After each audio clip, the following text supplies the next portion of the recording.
Усім прывітанне, з вами по-ранейшаму Зміцер Лукашукі. Мы працягваем абмяркоўваць падзеі ў Беларусі і за яе межамі. Ну што ж, як мы вам і абяцалі, з намі на сувязі, фактычна з розных канцоў свету. Так склалася, мы тут у Варшаве по цэнтру, а с аднаго боку з Шатландыі да нас далучаецца кіраўніца Народнага консульства Беларусі у Шатландыі Ірына Маклейн і актывіст беларускай дыаспары у Аўстраліі, сакратар асацыяцыі беларусы у Перце Артём Лядоўскі. Добрый дзень, шановнае гаспадарства. Вітаю. А я б хацеў яшчэ дадаць яшчэ одну такое вызначэнне, якое датычнае абодвух сённяшніх маіх гасцей. Яны абодва былыя дэлегаты каардынацыйнай рады другога склікання. І абодва з'яўляюцца тымі людзьмі, якія яшчэ да афіцыйнага заканчэння паўнамоцтваў кадэнцыі каардынацыйнай рады склалі з сябе гэтыя паўнамоцтвы па ўласнай ініцыятыве і дэманстратыўна, я б нават такое слово ўжыў, выйшлі са складу каардынацыйнай рады другога склікання. Сённяшняя наша тэма дапамога палітвязням. Але я ўсё ж таки хацеў бы да вас звярнуцца і як да людзей, якія ведаюць, што сябе ўяўляе каардынацыйная рада, і з аднаго боку, і як гэта працуе, а з другого боку, як прадстаўнікі беларускіх дыаспар у сваіх краінах. І я б таксама хацеў з двух бакоў гэтае пытанне абмеркаваць. І па-першае, я да вас звярнуся як да прадстаўнікоў сваіх дыаспар. Шатландыя і Аўстралія. Зараз шмат абмяркоўваецца тэма, чаму ўсё ж таки так мала актыўна прагаласавалі беларусы найперш за мяжой. Все ж таки вялікая там колькі там соцень тысяч, ці можа быць мільён ці больш мільёна чалавек за мяжой жыве, а прагаласавала 7 тысяч. І размова ідзе пра тое, што нават умоўна кажучы, голас дыаспар адзінства па-над межамі, гэты спіс, які і прадстаўляе дыаспару такую, умоўна кажучы, сталую, якая даўно жыве і далёка жыве ад Беларусі, яна нават не здолела набраць неабходную 3% галасоў, каб прайсці у гэтую каардынацыйную раду. Чаму мала актыўна галасавалі беларусы у вашых дыаспарах? Давайте, спадарыня Ірына, пачнем з вас. Дякую, Зміцер. Па-першае, дзякую, што пазвалі. Па-другое, дзякую за тое, што ў свой час падштурхнулі мяне пачаць размаўляць па-беларуску. Я яшчэ цэлы час гэта рассаромлюся і дрэнна мне атрымліваецца, але дзякуй вам, гэта я пачала рабіць. Што датычыцца, чаму людзі галасавалі ці галасавалі не за дыяспару, я не сацыёлог, я не ведаю, мы не маем картыны по цэлым свеце дыяспаральнага ўзроўню, як бы галасавалі іншыя дыяспары. Я насамрэч не ведаю, бо нам няма з чым параўноўваць. Зараз сацыёлагі беларускія, можа, зробяць гэты аналіз і нам атрымаецца нешта пачуць у гэтым сэнсу. Але я хочу дадаць, што я з вялікай павагай маю шмат часу да маіх калегаў і калежанак, да Надзеі Нортон, якая рабіла вялікую працу па сваёй кампаніі у каардынацыйную раду. Я ведаю, колькі Надзея робіць і тыя, хто былі ў спісе дзеля Беларусі, таму насамрэч я не ведаю. У меня ёсць сваі ніякія такія ідэі, чаму людзі не галасавалі за дыяспаральны спіс, але я не буду каментаваць. Насамрэч я не ведаю больш такой агульнага картыны. Я нават не тое, чаму яны не галасавалі за дыяспаральны спіс, а пра актыўнасць агульную. Вы ж ведаеце сваю дыаспару, вы ведаеце, там можа гаварылі з людзьмі, ці яны пісалі ва ўнутраных чатах, якія былі настроі. Сапраўды, як все ж таки вы ацэньваеце? Слухайце, наша дыяспара ці дыяспара ў Аўстраліі, калі мы параўнаем нашыя дыяспары з дыяспарай у Польшчы і ў Вільні, гэта зусім роўныя ўзроўні далучэння і зацікаўленасці. Бо наша дыяспора не складаецца з людзей, якія палітычна актыўныя. Нашы дыяспоры не складаюцца з людзей, якія ў вымушанай міграцыі. І таму, насамрэч, гэта такая піраміда Маслоў, якія людзі на іншым узроўні зацікаўленасці. Таму я ведаю, што наша дыяспора не галасавала, таму што у іх іншыя справы, ім цікавы іншыя справы, і таму што яны ездзяць у Беларусь, каб пабачыць сваіх бацькоў, і яны не хочуць рыскаваць. Гэта тое, аб чым мне людзі казалі. Яны не хочуць рыскаваць, даваць свае пашпартныя дадзеныя, і таму людзі не галасуюць. І тое, што атрымлівалася, напрыклад, у Польшчы ці ў Вільні, гэта будуць іншыя рызыкі, гэта будуць іншыя меркаванні, чаму людзі галасавалі ці не.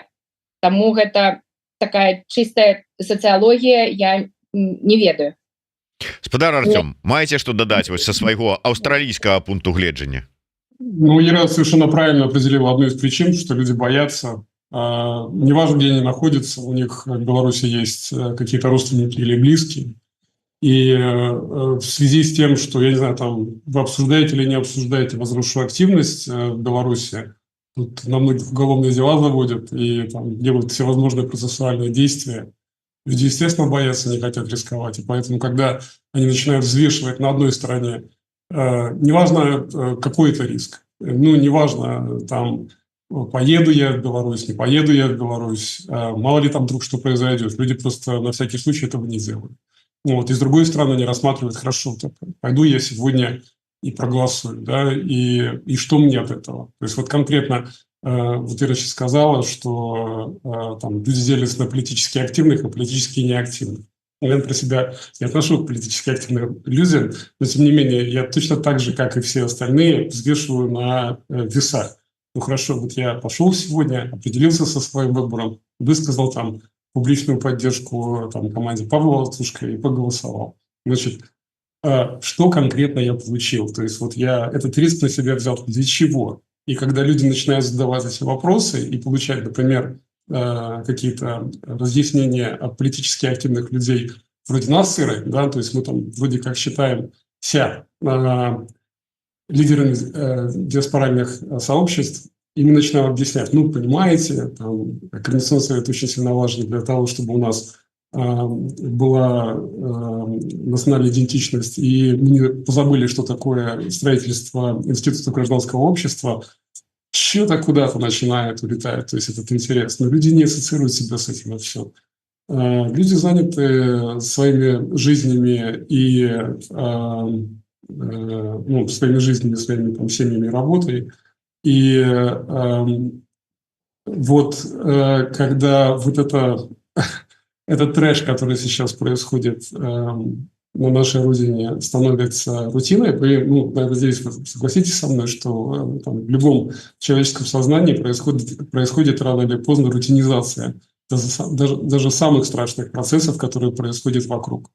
Они начинают это примерять на себя и начинают выбирать, что мне с этим делать. Да? То есть и многие люди просто уходят в такую иммиграцию, когда изнутри сообщества такие люди неспокойные, как мы приходим и говорим, мы проголосуем, они смотрят и говорят, слушай, и начинают объяснять примерно то же самое, что ты только что объяснил.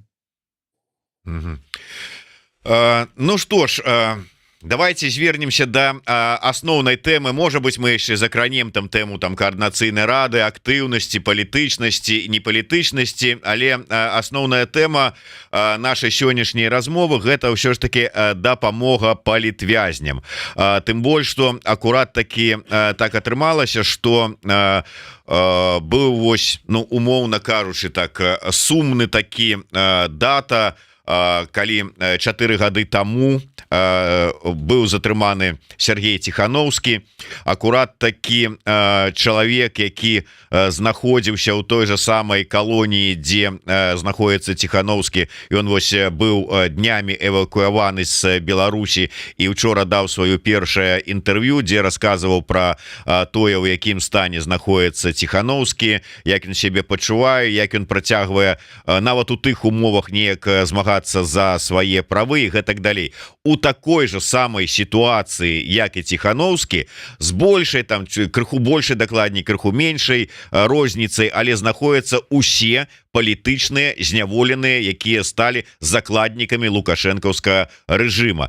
І гэта важная тэма, гэта тэма, якая баліць нашаму грамадству. Але вы скажыце, чаму вы, два чалавека ў розных канцах зямнога шара, якія нібыта здаваліся ўжо плюнули на гэтую грамадзянскую палітычную актыўнасць, сышлі з каардынацыйнай рады, раз'ехаліся, умоўна кажучы, па сваіх краінах, Шатландыя, Аўстралія, вырашылі знайшліся, аб'ядналіся і нешта вырашылі з гэтай нагоды пачаць рабіць. Давайте раскажыце пра сваю ініцыятыву, пра сваю задуму.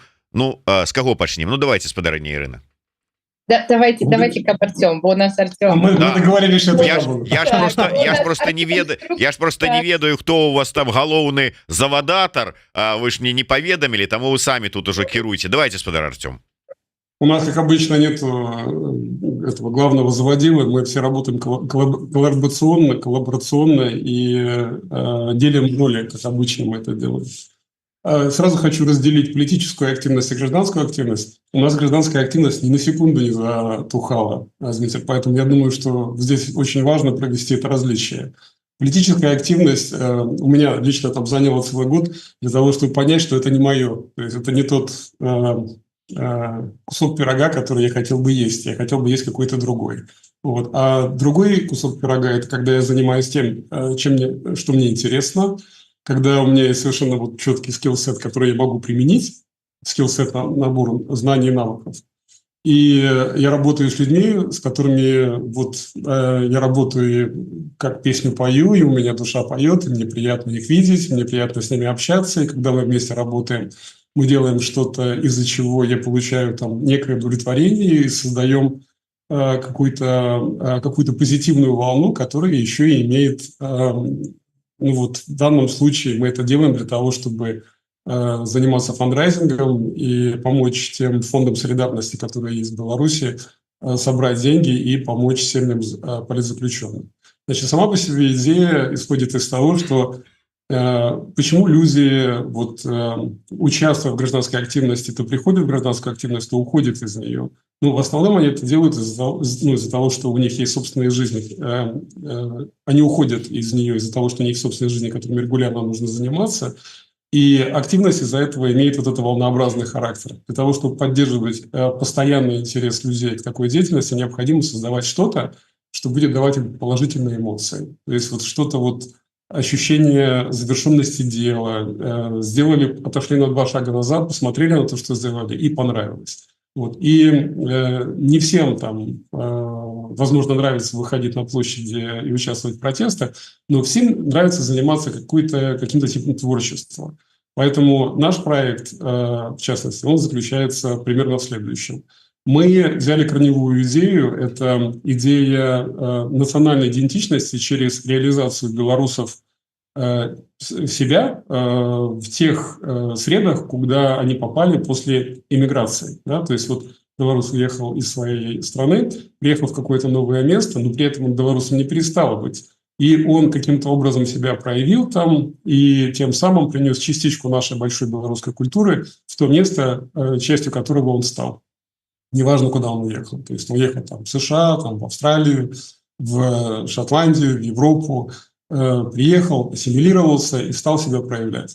Для того, чтобы найти таких белорусов, найти такие маленькие изюминки или маленькие бриллианты, которые интегрируются в другую культуру, нужны проводники, люди, которые сидят внутри этой культуры и замечают эти бриллианты, которые находятся там, и понимают их истоки. Это и есть диаспоральное сообщество. Потому что когда мы живем в этих диаспоральных сообществах, мы все-таки интересуемся, что вокруг происходит, пытаемся интегрироваться, общаемся с другими людьми, и вдруг там находим, что какой-то очень известный человек здесь у нас, например, неважно, где мы тут живем, он из Беларуси, и он сделал что-то такое необычайное, необычное, очень выдающееся. И все из-за этого вот восхищаются тем, что он сделал, и тем самым он добавил частичку себя в то новое комьюнити, да, в то новое сообщество, куда он попал. Значит, основной наш проект заключается в том, чтобы искать такие примеры, искать людей, искать вещи или искать некие там памятники, которые они создали, делать из этого сюжет. Идеально, чтобы это был либо ролик, либо какой-то короткий документальный фильм, либо какая-то короткая видеопрезентация. Но обязательно должна быть именно видеопрезентация, которую мы после этого сможем собрать и поместить на некий мультимедийный портал.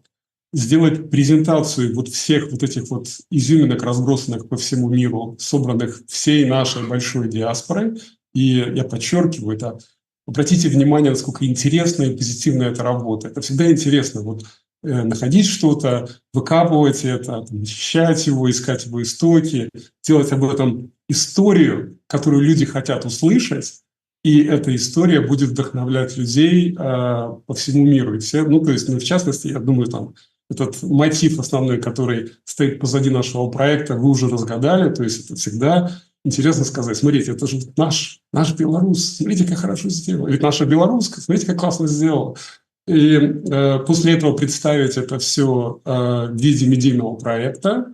И, пользуясь интересом вот к этой теме внутри наших сообществ, где мы живем, заниматься фандрайзингом, собирать деньги, и эти деньги в том объеме, в котором мы сможем их собрать, направлять в фонды солидарности, которые потом смогут, используя эти деньги, организовать помощь политзаключенным и их семьям. То есть вот такая вот идея у нас. Значит, каким образом мы подошли к созданию этого проекта? Мы собрали команду. Команда полностью волонтерская. Мы все работаем в ней, потому что нам нравится это делать. Мы уже имеем опыт работы в различных совершенно проектах. Это были разовые проекты, это были проекты, которые повторяются с какой-то периодичностью. Мы знаем примерно, чего мы можем ожидать друг от друга. То есть у нас есть это вот как бы ядро камрадари, да, то есть товарищество, то есть нам нравится работать вместе, мы легко распределяем роли, у нас как такового начальства же нет, мы в основном координируемся и понимаем, каким образом проект двигается вперед.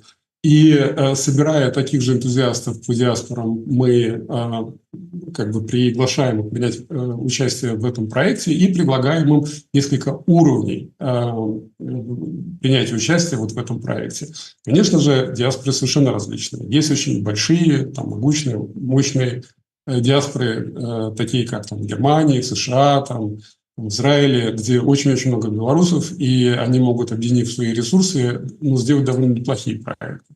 Есть диаспоры совсем-совсем маленькие, совсем как бы небольшие сообщества, и у них нет таких больших ресурсов. Поэтому мы предлагаем несколько уровней принятия участия. То есть люди могут принять участие путем как бы информационного спонсорства, когда они просто присоединяются к проекту и распространяют информацию об этом проекте в своих сообществах, когда проект уже готов. То есть таким образом они привлекают внимание к нашей теме, удерживая Беларусь и белорусов в как бы международной повестке.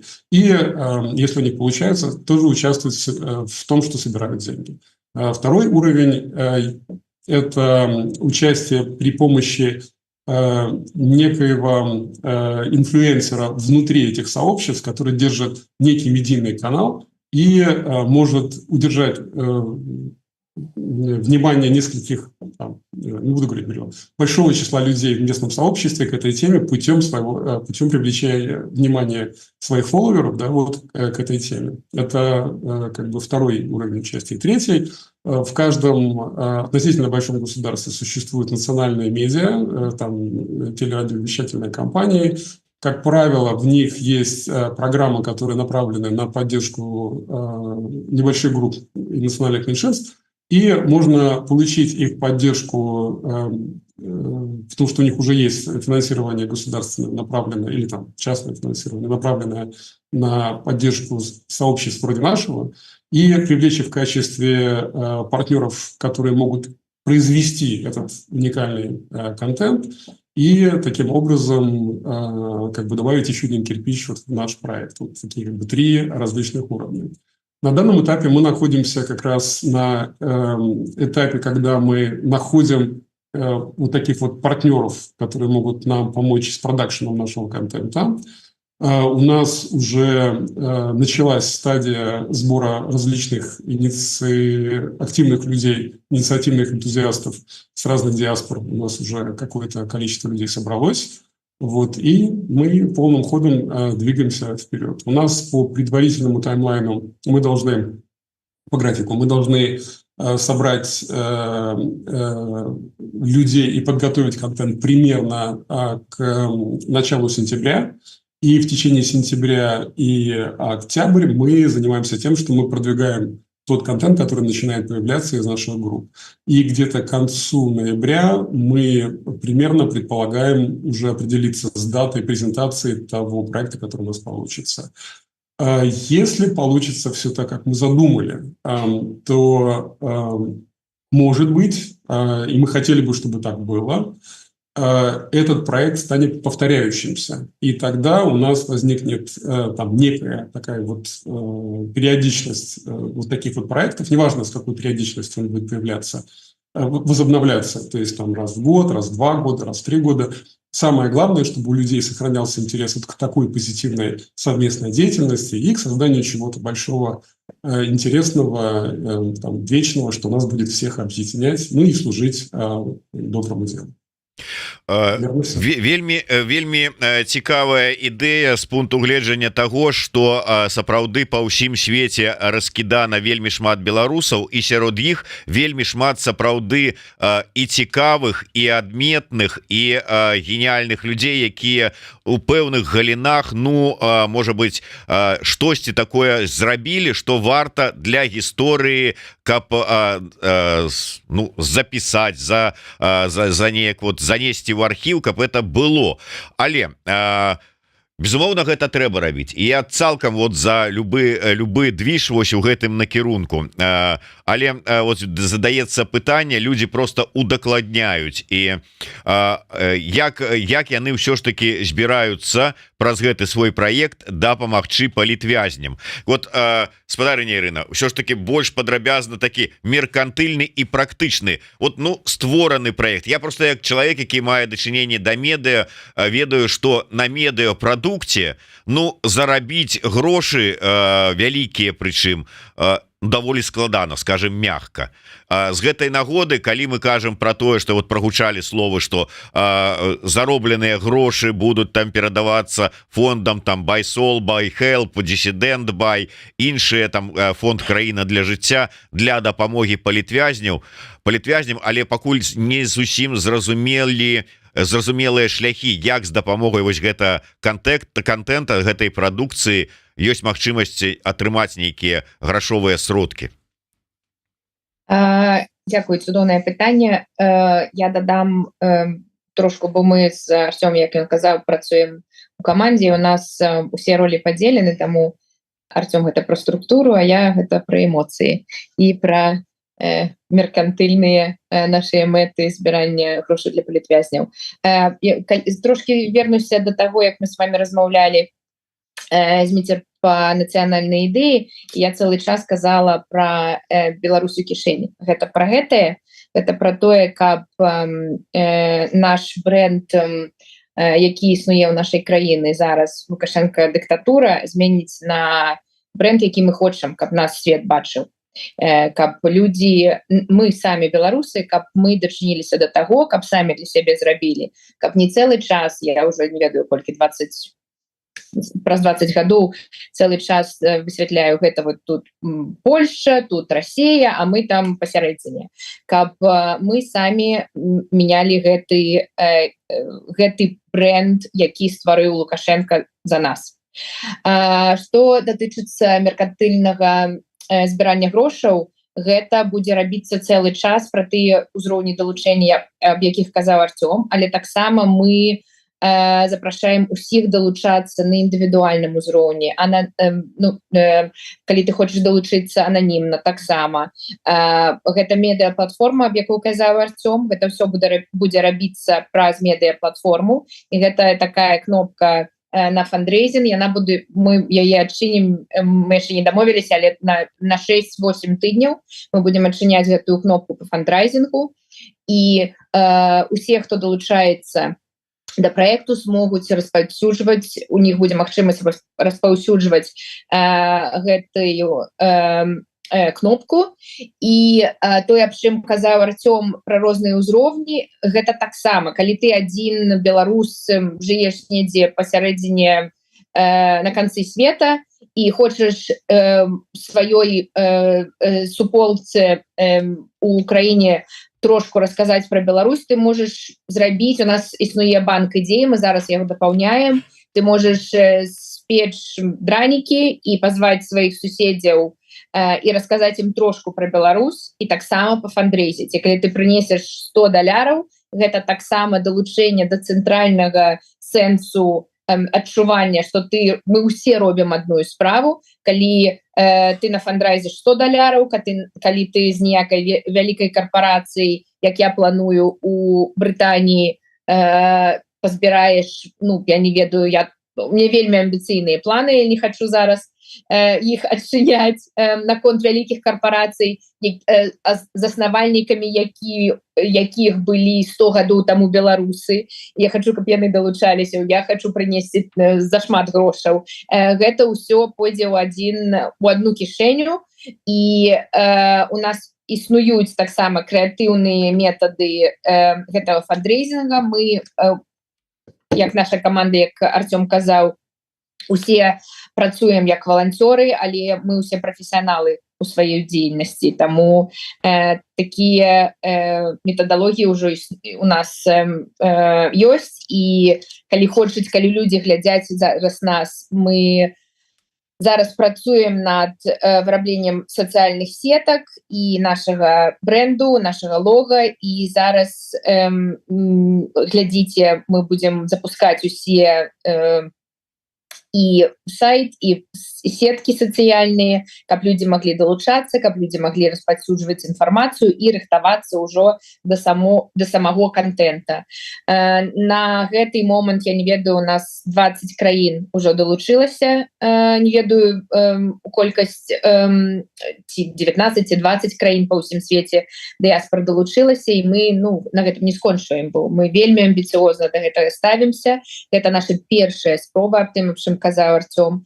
Першая наша такая спроба заявіць о сабе як праз пазітыўны контент, прыцягнуць увагу міжнароднай супольнасці да таго, што сёння атрымліваецца у нас дома. Дарэчы, вось спадарыня Ірына нагадала, я ўзгадаў яшчэ адзін факт, што абодва сённяшніх маіх госця з'яўляюцца героямі нашай праграмы Ідэя X, і абодва яны фармулявалі сваё бачанне нацыянальнай ідэі. Вось спадар Арцём Лядоўскі нават патрапіў у нашу трэцюю кнігу «Беларуская нацыянальная ідэя ў выгнанні і на вайне». Вось бачыце, тут вось яго нацыянальная ідэя ёсць у гэтай кнізе. Спадарыня Ірына записывалася трошку пазней, яе ў гэтай кнізе няма, але калі зайсці на подкасты, на сайт Еврорадыо, у нашай адмысловай рубрыцы «Ідэя X», там можна знайсці відэо і размовы з ёй, дзе таксама паслухаць, паглядзець яе бачанне нацыянальнай ідэі. Спадар Арцём, а я да вас яшчэ з таким пытаннем. Слухайте, падчас тое, чым вы зараз плануеце займацца, гэта будучы дэлегатам координацыйнай рады, вы не маглі гэтыя пытанні вырашаць, можа быть, карыстаючыся інструментамі, механізмамі, рычагамі, якія даюцца там ёй, ці гэта паза ўжо наадварот скінуў з сябе гэтую координацыйную раду, так нарэшце можна нармальнай справай заняться? Вы только что взяли и ответили на свой вопрос именно так. Политическая деятельность – это когда люди различных политических взглядов находят некую площадку для того, чтобы их обсуждать. Вот. Ну, то есть я свои политические взгляды примерно представляю себе, но вот свое занятие как человека, который обсуждает свои политические взгляды или там политические взгляды той группы, которую я представляю на какой-то площадке, я вот этого я себя в этом не вижу. То есть я не тот человек. Мне интересно, когда я делаю что-то совершенно конкретное. Вот, на мой взгляд, ну не знаю, там участие в Координационном совете подтолкнуло меня к чтению очень большого числа литературы, которую я, наверное, никогда в своей жизни не прочитал. И когда я прочитал всю эту литературу, я наконец-то осознал, что политическая деятельность – это не мое. Это не мое, да. Это вот совершенно. Я человек как бы от земли. То есть рубанок, дайте мне кусок дерева, и я буду строгать там полено. Но я вот говорить о политических взглядах, находить какие-то компромиссы, я не тот человек. Там должен быть какой-то другой человек, который в этом находит, не знаю, свое предназначение, удовольствие, находит правильные слова, умеет держать себя в руках и там не кидаться тапками в оппонентов. Мне лучше заняться чем-то конкретным. Поэтому да, когда вот закончился этот термин Координационного совета второго состава, наконец-то можно было вздохнуть, потереть ладошки и сказать: ну что, Ира, займемся конкретным делом. И начали заниматься конкретным делом. А вы, дарэчы, с Ірынай там вот у Координацыйнай радзе праз гэтую працу пазнаёміліся ці былі знаёмыя раней? Ира была инициатором создания этического кодекса в Координационном совете, а я в Координационном совете, как вы знаете, работал в юридической комиссии вместе с Романом Кисляком.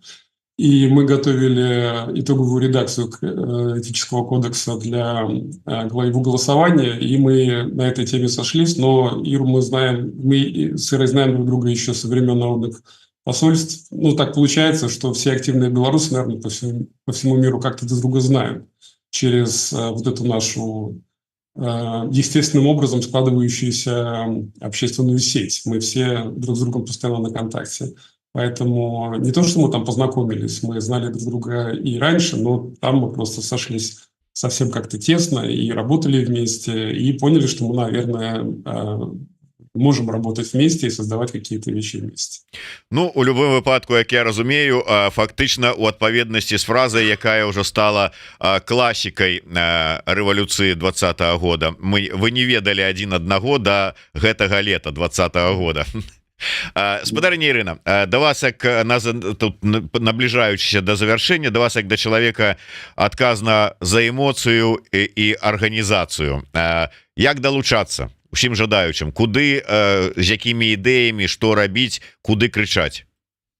Дякую, Зміцер. На жаль, мы не смогли падрыхтаваць свае соцсеткі. Мы спадзяваліся, што будзе ўжо гатова, але трошечку мы яшчэ хочам палепшыць, бо мы ўсе перфекцыяністы. Трошку у нас дызайн, там одна літарка, іншая літарка, там, і там дамаляваць трошечки усе аспекты не атрымалася скончыць. Але калі усе будуць глядзець, мы, здаецца, на наступным тыдзе, можа праз тыдзень, вылецім у прастор беларускага інтэрнэту вельмі моцна і шукаць гэта голас праз межы, Voices Across Borders, міжнародная эстафета ў падтрымку Беларусі. Такая вялікая назва, доўгая, але мы хацелі, каб яна адмыслова казала аб тым, што мы робім. Мы аб'яднаем галасы беларусаў па ўсім свеце, і мы хочам падтрымаць Беларусь. Таму што напісана, тое мы будзем рабіць. І калі у нас наш бренд уже будзе зроблены, наша лога будзе уже падрыхтавана, мы маем такую дамоўленасць з Воляй Якубоўскай, што яна нам намалюе да нашага лончу, да нашага запуску, яна нам намалюе коцікаў, і гэта будзе першы такі крок, каб нас пазнавалі па ўсім свеце. пазітыў Беларусі, Беларусі ў кішэні, беларусы, якія ганарацца быць беларусамі, і беларусы, якія хочуць, каб увесь свет даведаўся аб нашай краіне. Ну вось такая ідэя нарадзілася у былых дэлегатаў коордынацыйнай рады, адных з самых яскравых герояў праграмы ідэя X пра нацыянальную ідэю, а на сёння просто добрых беларусаў, якія жывуць далёка ад Беларусі, але тым не менш працягваюць пра Беларусь памятаць, таму што Беларусь заўсёды у сэрцы. Як там пра у коцікаў было: дзед Беларусь тут, да, так і у вас. Такім чынам з намі на сувязі была кіраўніца Народнага консульства Беларусі ў Шатландыі Ірына Маклейн і актывіст беларускай дыаспары ў Аўстраліі, сакратар асацыяцыі беларусы ў Перце Артём Лядоўскі. За іх ініцыятывай, за іх медыапраектам, асноўная мэта якога гэта пашыраць імідж, ведання, інфармацыю пра Беларусь па ўсім свеце і праз гэта збіраць сродкі на дапамогу беларускім палітвязням. Сачыце ў бліжэйшым часе гэтая навіна, гэты праект там взорве беларускія інтэрнэты, не только беларускі. Дзякуй вялікі, спадарня Ірына, дзякуй вялікі, Артём. Я спадзяюся, што убачымся хуткім часе в Аўстраліі, у Шатландыі, у Польшы, ну і у Беларусі абавязкова. Да сустрэчы, жыве Беларусь. Жыве.